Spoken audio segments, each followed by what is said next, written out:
Are you ready to try an alpha bracelet? Let's dig in. So I wanted to show you kind of how I'm getting this started, and then I'll come back as I get through it and add more.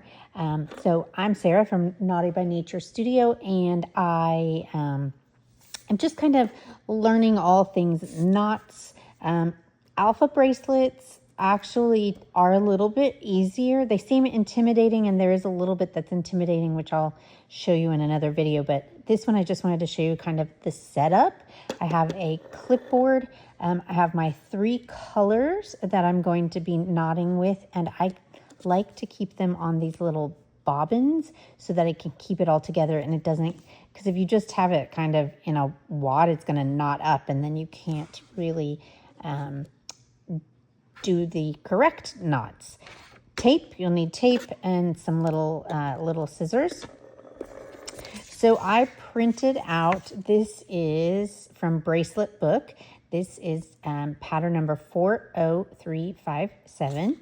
It's just daisies, a daisy bracelet, but you can see that it tells you that you need 11 strings. So if it says 11 strings, you actually need 10 strings. Okay, so I did 10 background strings.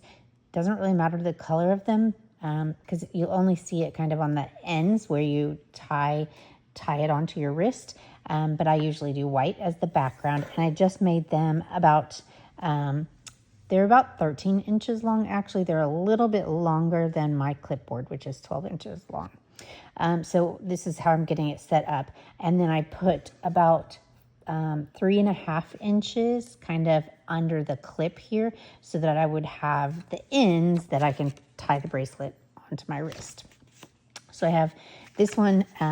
So it says 11 strings, but there's only 10 bass strings plus the 1 string. There's really more than 11 strings, but 10 at a time, 11 at a time that you're using because you're tying the 1 color on. And there are only 3 colors in this one, which is kind of why I picked it, because it was cute. I also have a foster dog named Daisy, so I picked it for that reason as well.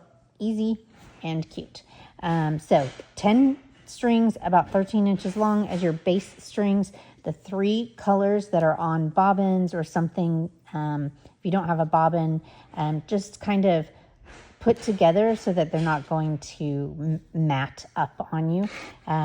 Scotch tape, because you want to tape, when you change the colors, you add in the color, you want to kind of tape it down there so that it stays in place when you're knotting it. Clipboard, scissors. One last thing that I wanted to talk about that I like to do here is that I write, so 1, 2, 3, 4, I write what row, because when you're doing an alpha bracelet, you're going to go 1, 2, so you're going to go forwards, backwards, forwards, backwards, forwards, backwards, which is why it's kind of a little bit easier than if you've watched some of those segmenting videos where they're doing them kind of sideways and clumps, and yeah. The alpha bracelets are a little easier. So this is a great beginner bracelet. So I go through and I mark down what row it is so that I know that when I stop, because inevitably I'm going to get interrupted doing this. So I know which row that I've stopped on and I can come back to it. Sometimes I just mark it or sometimes I just remember the number. But this is how I kind of prep my pattern to get started. So these are all the things that I've got to get started, and I will come back when I've got, when I'm more into the bracelet. Hope that helps.